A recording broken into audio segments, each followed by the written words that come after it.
1절 말씀 교독하겠습니다.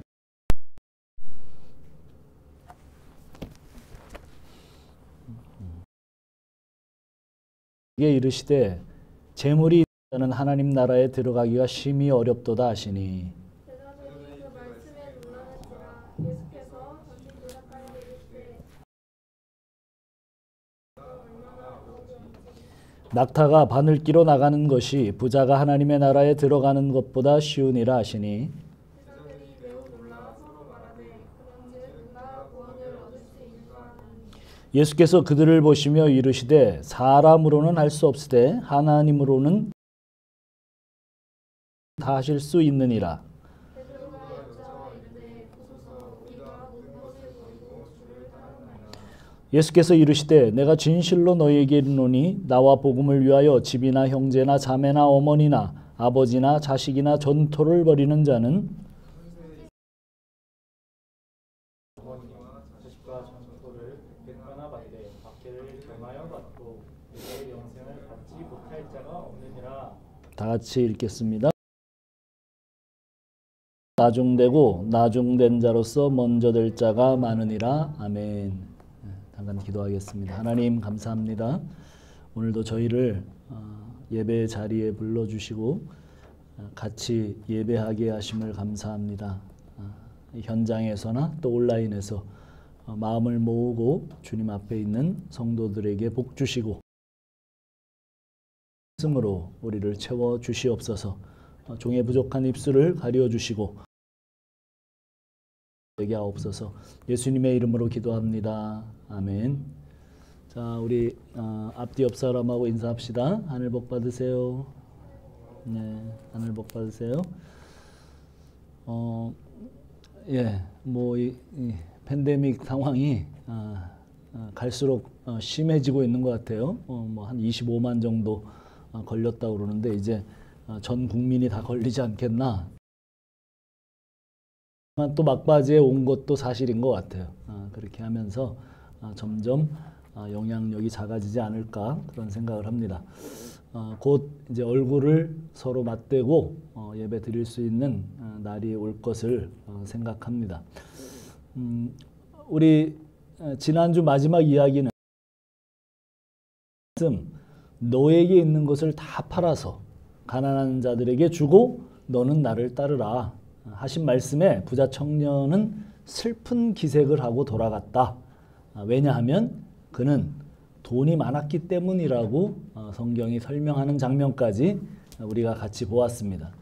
오늘 이야기의 시작은 돌아가는 부자 젊은이의 뒷모습을 보면서 제자들을 바라보시면서 예수님께서 하시는 말씀으로 시작이 되죠. 23절부터 25절까지입니다. 자, 우리 같이 한번 읽어봅시다. 마가복음 10장 23절로 25절 시작. 재물이 있는 자는 하나님의 나라에 들어가기가 심히 어렵도다 하시니 제자들이 그 말씀에 놀라는지라. 예수께서 다시 대답하여 이르시되 얘들아 하나님의 나라에 들어가기가 얼마나 어려운지 낙타가 바늘기로 나가는 것이 부자가 하나님의 나라에 들어가는 것보다 쉬운. 돈이 많은 사람, 재물이 많은 사람은 하나님 나라에 들어가기가 어렵다. 얼마나 어려운지 이스라엘 지역에서 가장 큰 동물인 낙타가 가장 작은 구멍인 바늘 구멍으로 들어간다면 부자도 하나님 나라 들어갈 수 있을 거다. 무슨 얘기예요? 불가능하다 그거죠. 불가능하다. 낙타가 40일 금식을 하고 아무리 살을 빼고 다이어트를 해도 불가능합니다.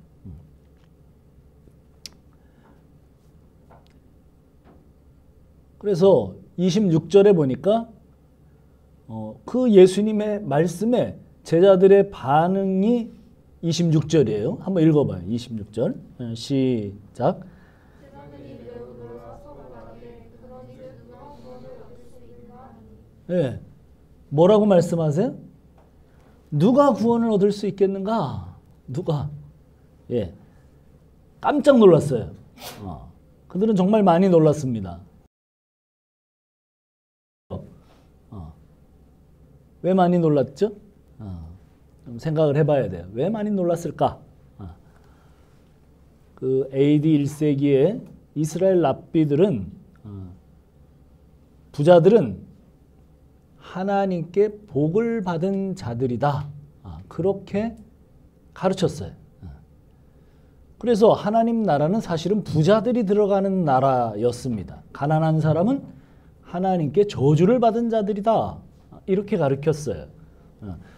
그거의 근거는 뭐냐면 구약 성경에 보면 그런 이야기들이 나오죠. 믿음의 조상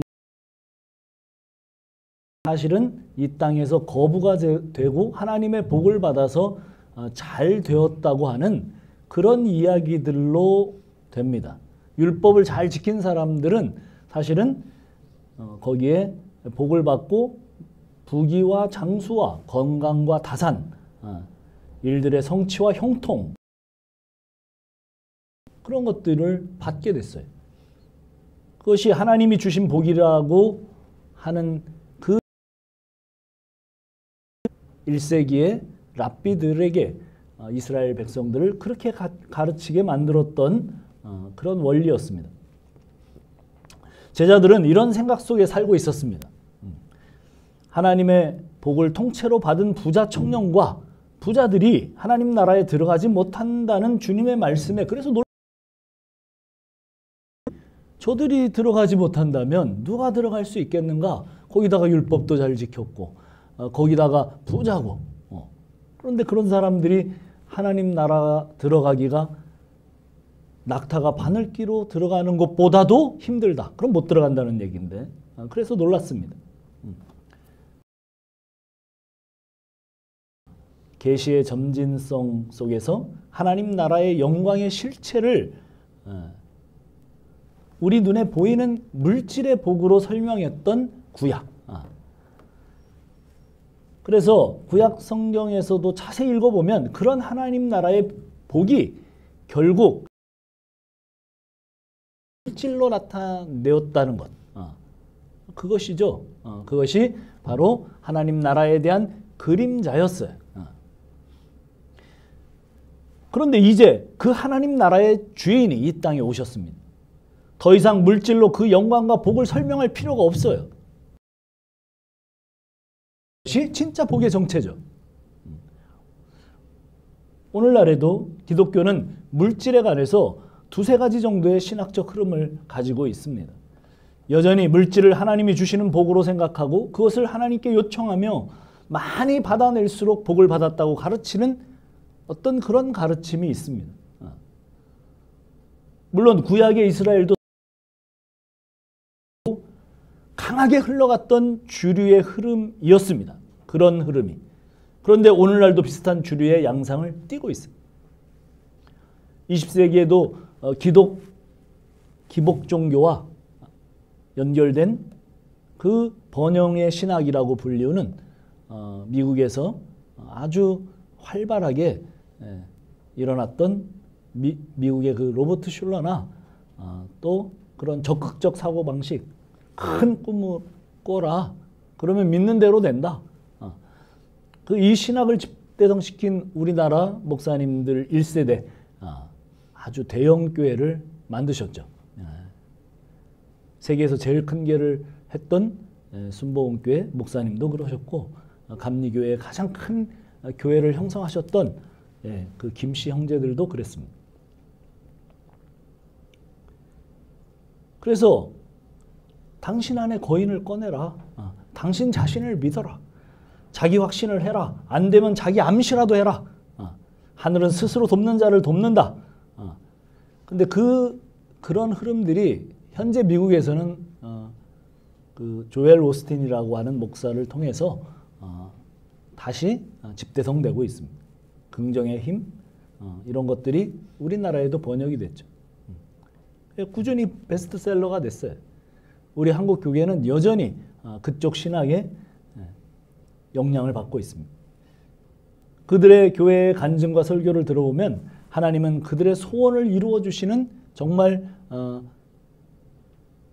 램프의 거인, 지니와 같은 그런 존재입니다. 그들이 간절히 바라고 원하는 바를 그리고 기도하고 소원하면 그것을 이루어 주시는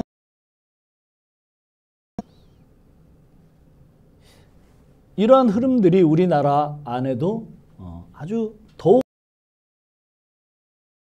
정말 하나님께 정확히 드리면 몇 배로 정산해 주시는 하나님으로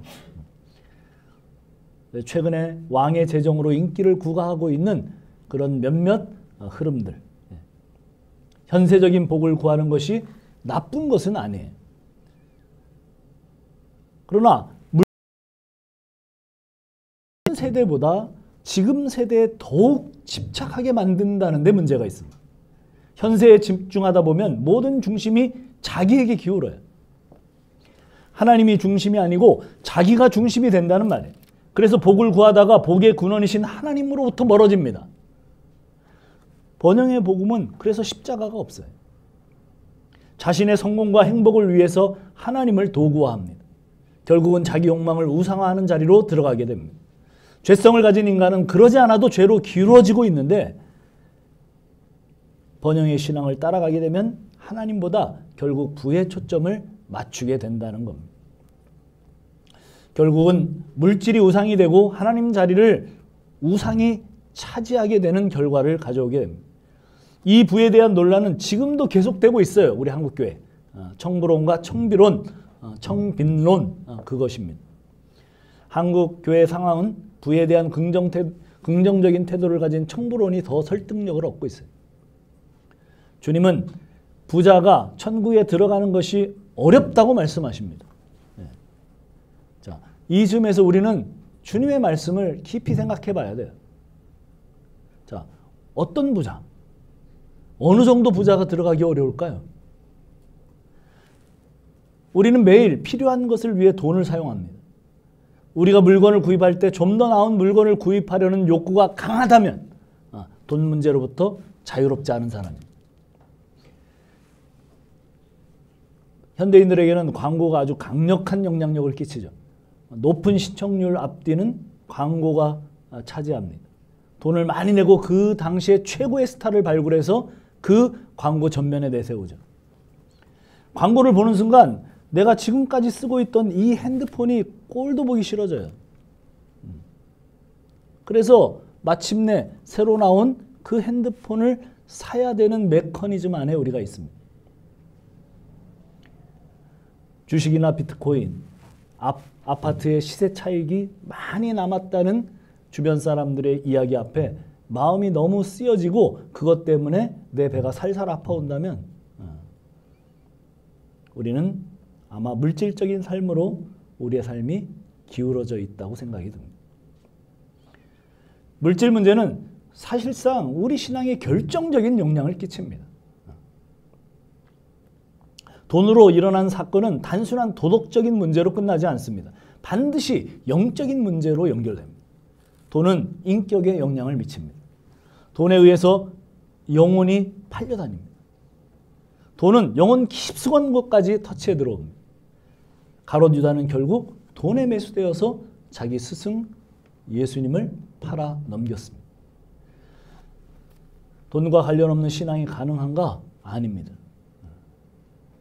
그래서 주님은 기도에 대한 가르침보다 돈에 대한 가르침이 적어도 3배는 더 많이 말씀하셨어요. 하나님 나라는 눈에 보이지 않고 물질의 나라는 매일매일 우리가 확실하게 경험되어집니다. 우리 자본주의 사회에서 돈의 힘을 온몸으로 느끼고 살지 않는다면 그 사람은 이 사회의 일원이 아니에요. 만몬의 힘은 또 미래가 아니라 지금 당장 널 행복하게 해주겠다고 말합니다. 돈은 액수만큼 실제로 그 능력을 경험할 수 있습니다. 돈이 주는 즐거움은 기도가 주는 응답보다 훨씬 빠릅니다. 카드만 내밀면 내가 원하는 것이 내 손에 바로 만져져요. 돈을 소비할 때 오는 짜릿함이 있습니다.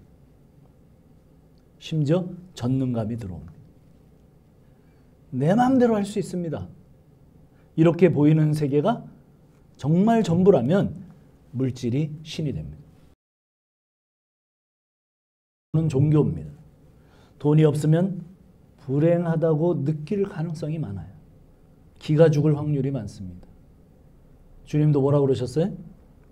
네, 만몬과 돈과 돈신과 하나님을 겸하여 섬길 수 없다고 말씀하셨습니다. 그래서 정말 이것은 거대한 힘이에요. 이 거대한 힘을 견뎌낼 수 있는가? 그것도 매일매일 오는 이 힘의 일상을 정말 견뎌낼 수 있을까 하는 거죠. 믿음으로 추구하는 나라는 종국이 되어질 나라도 아주 가끔은 느껴져요. 아마 그렇지 않으면 다 절망할 겁니다. 가끔 우리의 삶 속에 그 하나님 나라의 그 기쁨이 가끔 스쳐가요. 현실을 이길 수 있을 만큼. 그러나 정말 아주 가끔이죠. 믿음으로 추구하는 나라는 미래, 종국에 이루어질 나라입니다. 완전하게 이루어지는 것은 미래가 시점이죠. 그래서 믿음의 가장 중요한 덕목이 뭐예요? 그래서 소망이에요. 그래서 믿음의 가장 중요한 덕목이 뭡니까? 인내입니다. 참고 견디는 거예요. 성경에는 참고 견디라는 말이 그렇게 많이 나오는 이유가 그거죠. 그래서 보이지 않는 하나님의 나라가 정말 보이지 않으면 누구나 그 어떤 사람도 돈 앞에 무릎을 꿇습니다. 대단해 보이는 신앙인들도 예외가 아닙니다. 많은 지도자들의 그 재정에 대한 스캔들을 어제 오늘의 문제가 아니죠. 부자가 하나님 나라에 들어가기가 어렵다고 할 때 그 부자에 대한 이야기가 누가복음에 소개됩니다. 한번 볼까요? 누가복음 16장입니다. 16장 19절로 21절 누가 한번 찾아서 크게 읽어줄래요?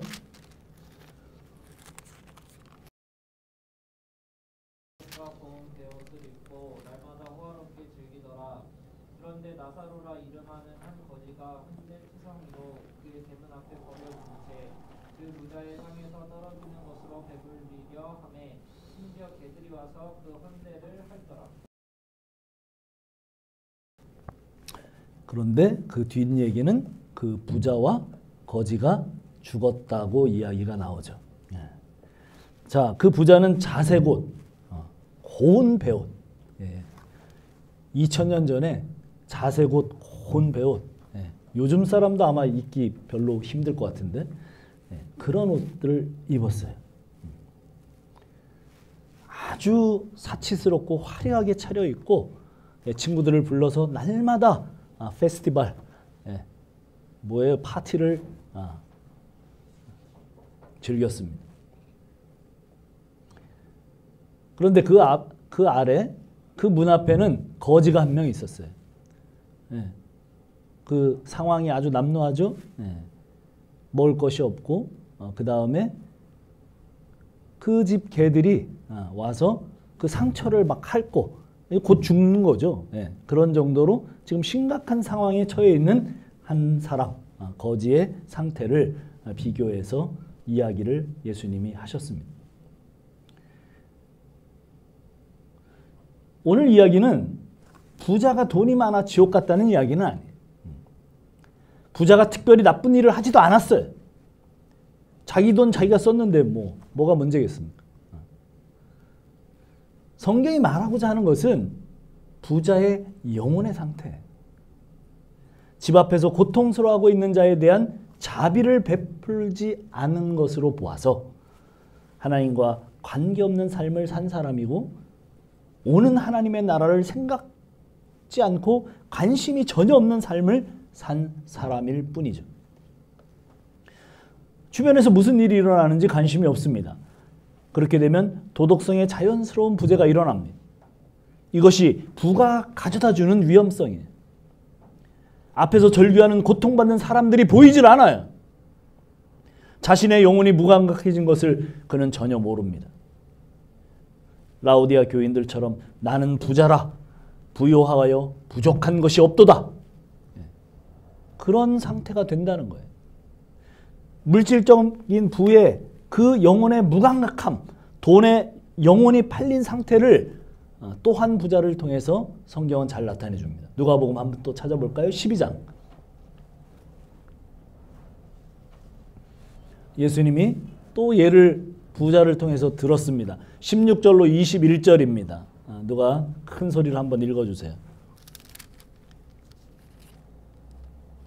또 비유로 그들에게 말하여 이르시되 한 부자가 그 밭에 소출이 풍성하매 심중에 생각하여 이르되 내가 곡식 쌓아둘 곳이 없으니 어찌할까 하고 또 이르되 내가 이렇게 하리라 내 곡간을 헐고 더 크게 짓고 내 모든 곡식과 물건을 거기 쌓아두리라. 또 내가 내 영혼에게 이르되 영혼아 여러 해 쓸 물건을 많이 쌓아두었으니 평안히 쉬고 먹고 마시고 즐거워하자 하리라 하되 하나님은 이르시되 어리석은 자여 오늘 밤에 내 영혼을 부로 찾으리니 그러면 내 준비한 것이 누구의 것이 되겠느냐 하셨으니 자기를 위하여 재물을 쌓아두고 하나님께 대하여 부요하지 못한 자가 이와 같으니라. 예, 물질은 착각하게 만듭니다. 하나님의 존재에 대해서 생각하지 않게 만듭니다. 하나님으로부터 심지어 완전한 독립을 선언하게 만듭니다. 가질수록 더 가지려고 합니다. 네. 이 세상에서 제일 부자였던 사람 중에 한 사람 록펠로가 그랬어요. 기자들이 물었습니다. 가장 정점에 있을 때 부자. 얼마나 더 가져야 됩니까? 그랬더니 록펠로가 뭐라고 그랬다고요? 조금만 더. 그 조금만 더. 이 세상을 다 가진 것처럼 부자였는데 미국에서 제일 부자, 석유왕, 모든 것에 하여간 모든 부를 합친 사람들보다도 가장 큰 부를 가졌을 것이라고 그가 나중에 11조를 계산하는 사람만 몇백 명을 뒀다는 그런 거부. 얼마나 계산해야 될 돈이 많았습니다. 그 정도로 부자였던 록펠로가 뭐라고요? 조금만 더.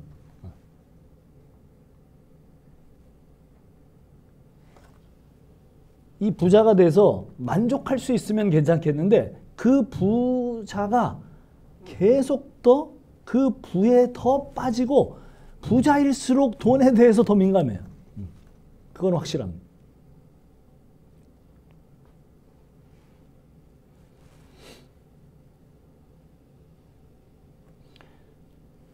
가질수록 더 가지려고 합니다. 더 집착합니다. 그 이유는 하나님보다 더 신뢰할 수 있는 힘이 거기에 있다고 믿는 거예요. 돈을 많이 가질수록 돈에 대한 신뢰가 더 깊어집니다. 결국 부자는 더 큰 창고를 만들고 향락합니다. 부자가 놓친 것은 자신의 영혼이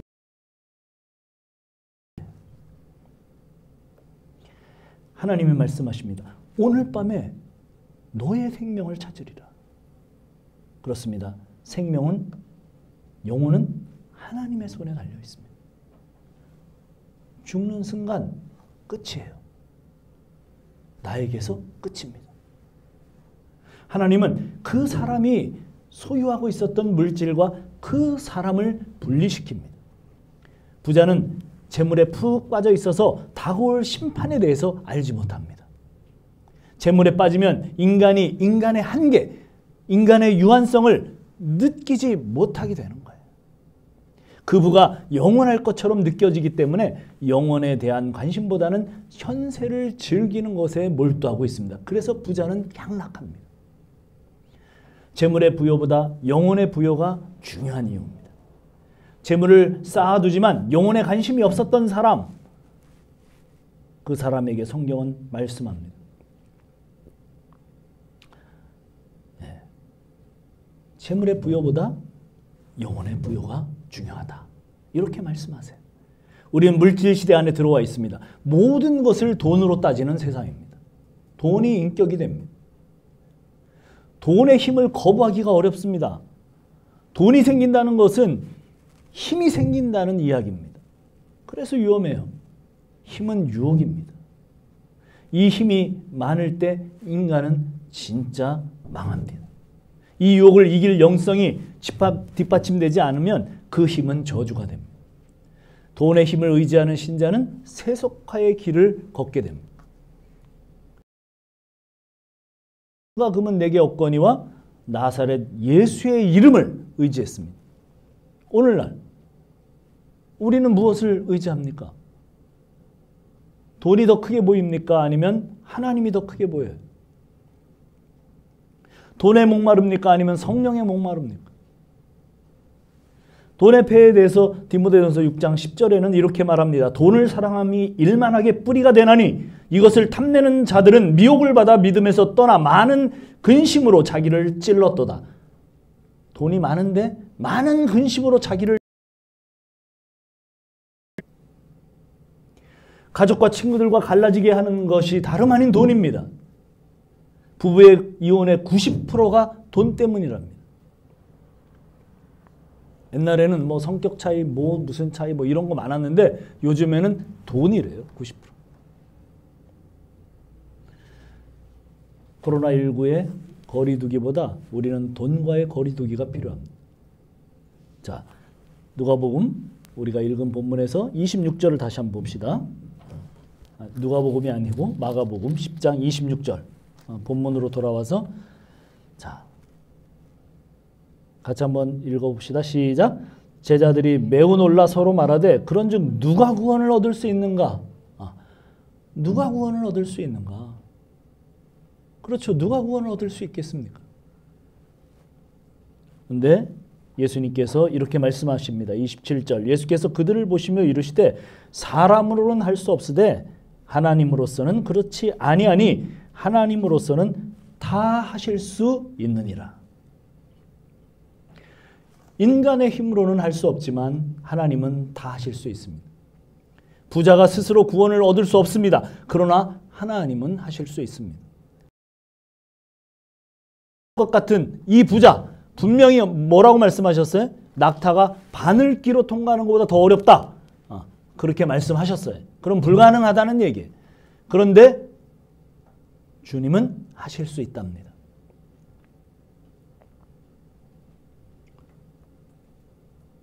그 신뢰가 나오죠. 성경에 나옵니다. 네. 누구죠? 네. 누구?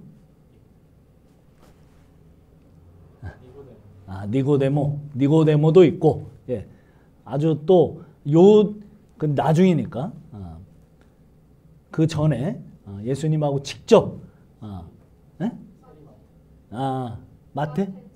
삭개오가 훨씬 더 부자예요. 왜 그래요? 세리 마태는 왜요? 세리장입니다. 세무서장입니다. 훨씬 더 많은 돈을 착복했습니다. 그는 돈이면 다 된다고 진짜 문자 그대로 믿은 사람이에요. 돈을 다 끌어모으기 위해서 동족들을 아주 잔인하게 다루었던 그런 아주 못된 인물입니다.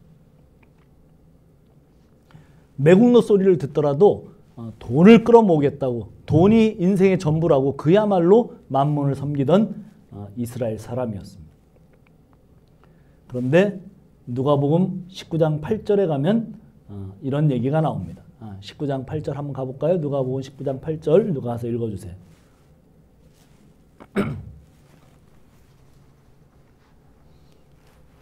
삭개오가 서서 주께 여짜오되 주여 보시옵소서 내 소유의 절반을 가난한 자들에게 주겠사오며 만일 누구의 것을 속여 빼앗은 일이 있으면 내 갑절이나 갚겠나이다. 자, 삭개오는 예수님 만나서 그날 거지가 됐습니다. 소유의 반을 가난한 사람들에 나눠줘요.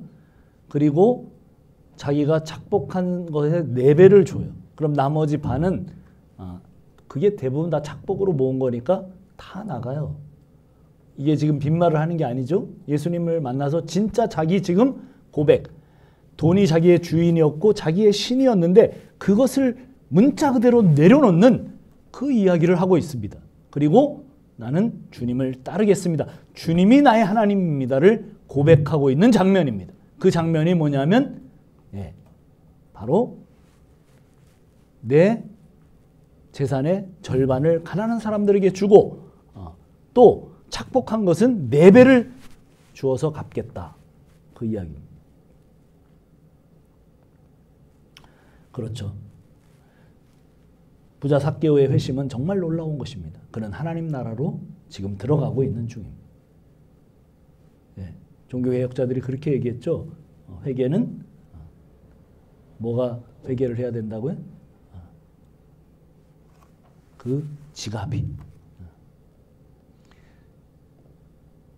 회개를 해야 진짜 회개다. 뭐 이런 얘기를 했어요. 자, 그래서 9절 한번 읽어보세요. 9절, 18장 9절, 19장 9절. 누가 읽어주세요.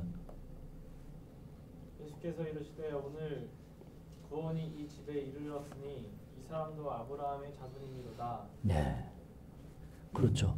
구원과 전혀 상관없었던 사람, 전혀 변화될 기미가 없었던 사람이 변화됩니다. 모든 사람이 충격을 받습니다. 예수를 만나자 그 수전노가 자발적으로 돈을 내놓았습니다. 네, 하나님이 하시는 일이죠. 우리 주변에 돈만 알고 사는 사람, 예수님, 그들의 인생에 찾아가시면 놀라운 변화가 일어납니다. 물질관과 삶의 목적이 일순간에 바뀝니다. 부자가 하나님 나라에 들어가기가 어렵죠. 탐욕에 찌들려 살던 사람이 스스로 그 삶을 빠져나올 수 없습니다. 그러나 복음이 그 안에 들어가면 욕망의 해체가 일어납니다. 헌금이나 연보도 그런 의미에서 설명할 수 있습니다. 예수와 연합되어 있는 그리스도인들은 이제 더 이상 돈을 의지하지 않는다는 표현으로 헌금 바구니에 투척을 하는 거예요. 그거 뭐 11조 하면 뭐 너가 싸울 곳이 없어서 싸울 곳이 없도록 더 주겠다고 하는 의미에서의 헌금을 하는 사람은 그 사람은 구약 성도입니다. 네. 그 11조의 의미가 사실은 예수님이 오셔서 하나님의 나라 예수님이라고 하는 사실을 다 밝히시죠.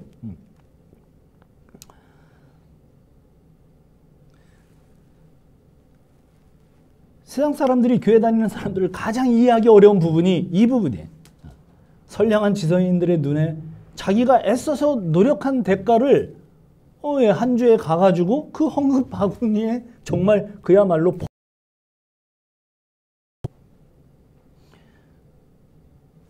이해가 안 되죠. 제일 이해가 안 가는 부분입니다. 많은 세상 사람들이 교회에 오기 가장 어려운 것이 무엇이냐? 그런 앙케이트를 조사했어요. 헌금 때문이래요. 솔직하게.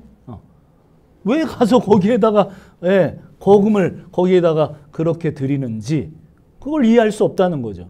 미친 사람들은 아니냐. 세상 사람들은 아무도 허투루 자기 돈을 버리는 사람은 없습니다. 정신 나간 사람이죠. 그러나 그리스도인들은 왜 그래요? 그만큼 돈이 자기의 주인이 아닙니다. 주인이 아니기 때문에 얼마든지 내 손에서 놓을 수 있어요. 헌금이나 연보를 할 때 사실상 그 돈은 버려지고 자기 개인에게는 낭비되는 돈이에요. 일부 교회 지도자들에 의해서 잘못된 가르침으로 주는 것처럼 11조 헌금을 또 11조나 헌금을 드리면 하나님이 몇 배로 튀겨주는 그런 비트코인이 아니죠. 헌금 한 것만큼 내 재정에서는 손해가 됩니다. 그러나 예수를 믿는다는 것은 돈은 내 주인이 아니라고 헌금통에 투척할 수 있는 사람이 된다는 뜻이에요.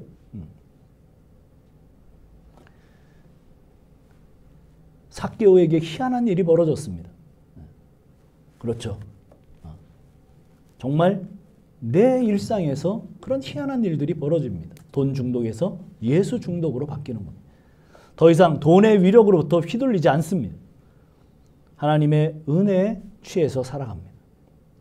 그리스도를 만난 분명한 회심의 증거는 자기 것을 내어놓는 거예요. 그리고 서서히 나누기 시작합니다. 물질의 모습을 이겨낸 것은 나누는 삶입니다. 디모데전서 6장 17절로 19절에 거기 계속 읽어보면 물질 중심의 삶을 극복하는 것은 나누는 삶이에요. 돈이 유혹이라는 말은 돈은 중립적이지 않다는 거예요. 주님께서 말씀하신 것처럼 돈 신입니다. 하나님과 대적할 수 있는 신이에요. 인간에게. 그런데 그 유혹에서 벗어나는 길은 나누는 길이에요. 흘려보내는 것으로 나도 살고 남도 삽니다. 돈을 더 가져야 자유로워지는 것이 아니라 나눌 때 자유로워집니다. 연약한 이웃과 하나님 나라를 위해서 드리는 삶이 바로 그 자유의 핵심입니다. 구두쇠란 아끼는 사람을 말하는 것이 아니라 돈에 대한 잘못된 가치를 가진 사람이라는 뜻이에요. 수전노가 그런 뜻이에요. 돈을 어떻게 사용해야 될지를 모르는 거예요. 어느 재벌이 말했던 것처럼 부자로 죽는 것은 수치스러운 일입니다. 유명한 교부는 두 개의 주머니를 가지라고 권면합니다. 하나는 자기를 위하여, 하나는 이웃을 위하여. 작은 것부터 실천해서 나누는 삶이 돼야 된다는 거예요. 우리는 이렇게 생각하기 쉽습니다. 저는 버는 돈도 없고 저는 가난한데. 아니에요. 그때 못하는 사람은 부자가 돼도 못해. 그런 구조로 살고 있어야 돼. 작은 것 자체를 늘 내 버는 것에서 늘 그것을 염두에 두고 사는 사람이 여기에 나오는 부자가 되었을 때도 할 수 있는 겁니다. 그런 의미에서 나누지 못하는 사람은 그 사람은 부자예요. 하나님 나라 들어갈 수 없는 그런 부자인 거예요.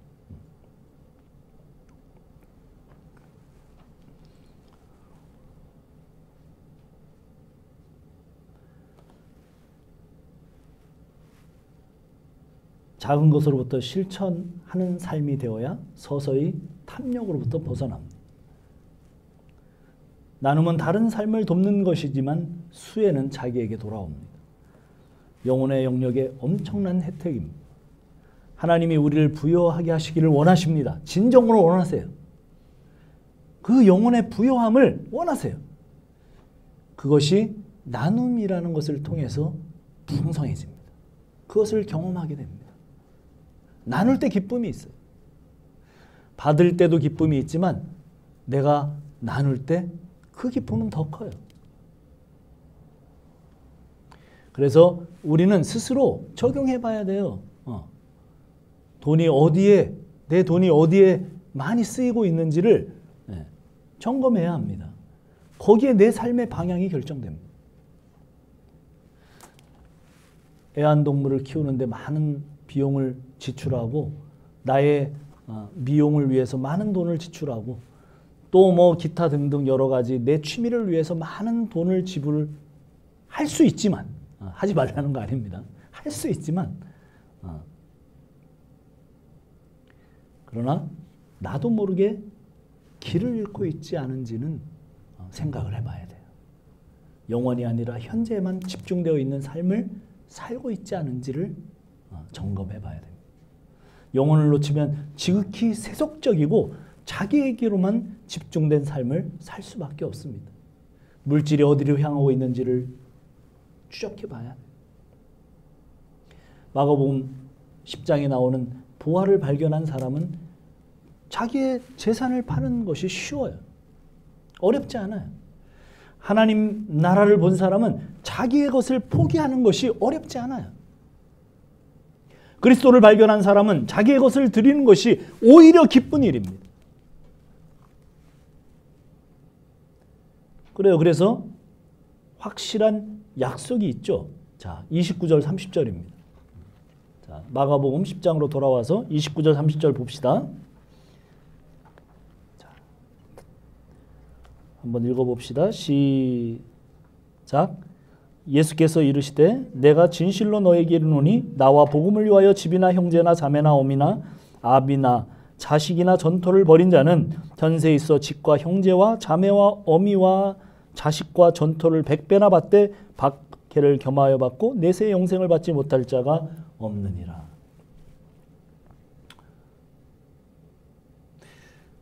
자, 확실성이죠. 100배.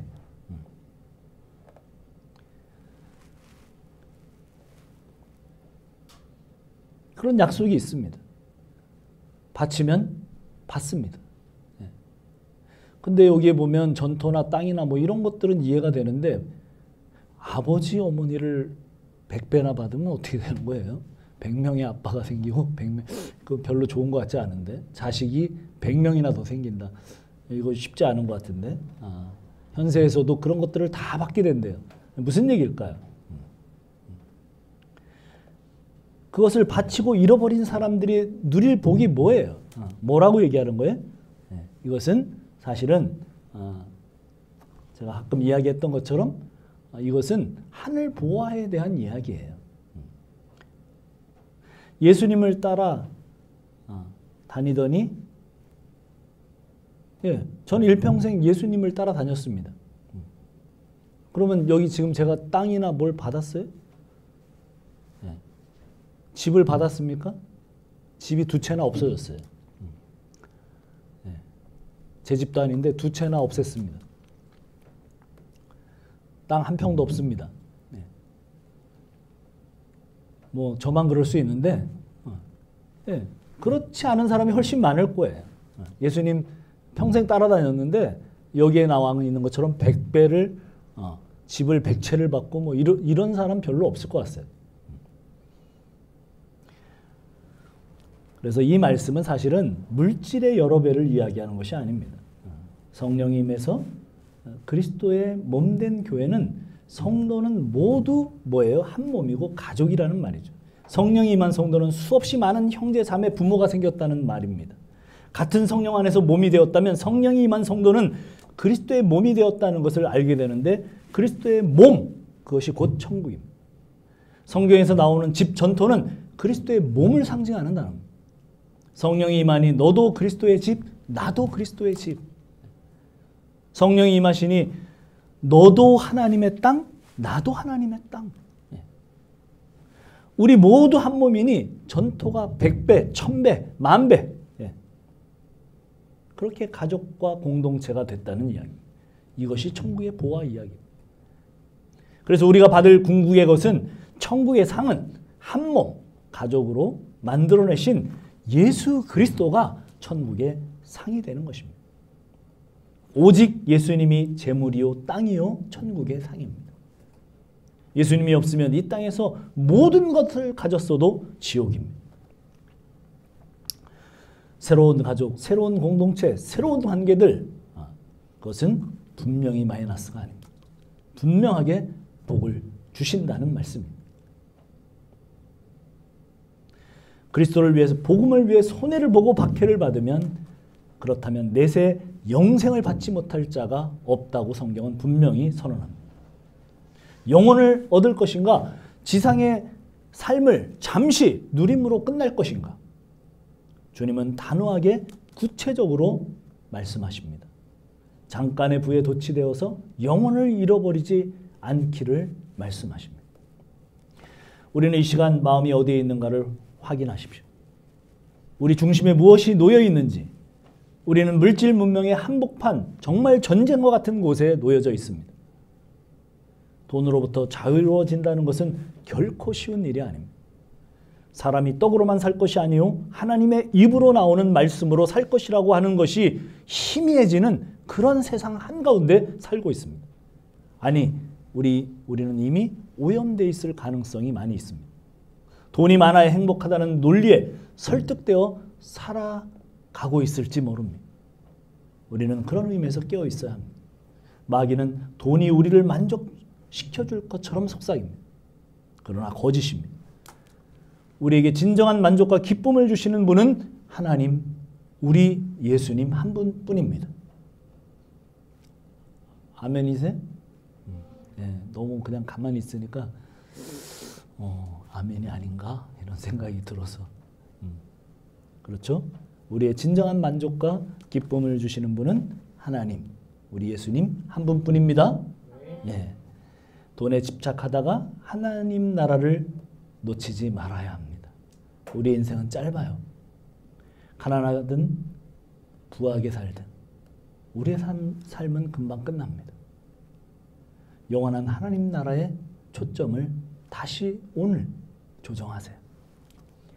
물질의 부요보다 하나님에 대하여 부요한 자로 살아가기를 바랍니다.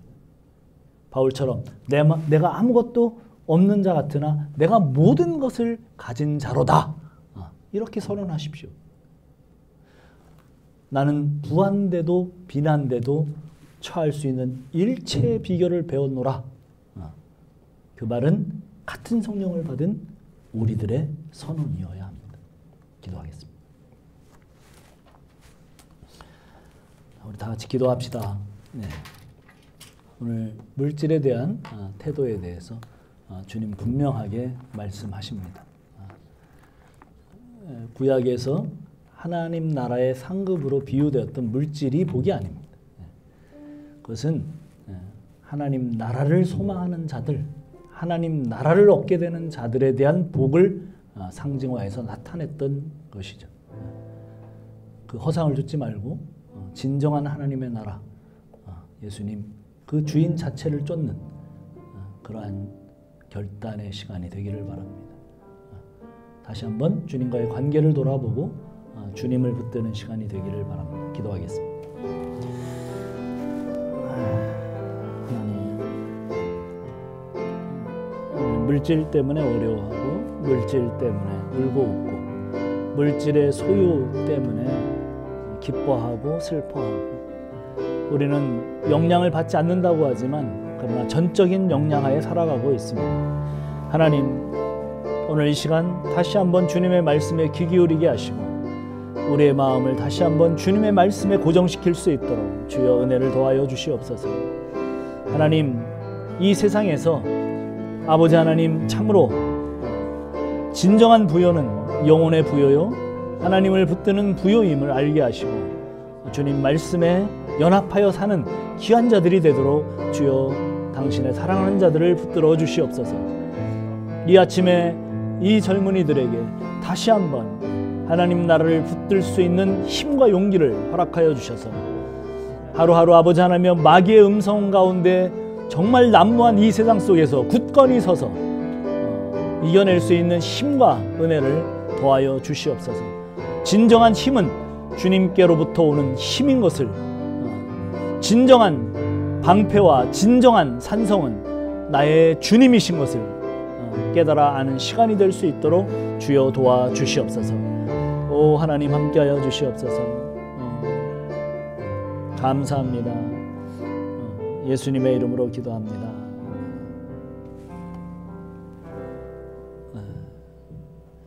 우리 찬양 한 번 더 하고 우리 석순 전사님 나와서 주님은 나의 산성, 그 찬양 한 번 같이 하고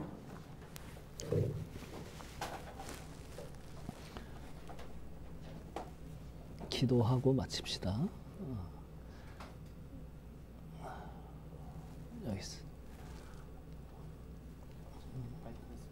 마이크 사. 네, 뭐?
재물이 나의 산성이 아니라, 나의 요새가 아니라, 우리 예수님이 나의 산성, 나의 요새.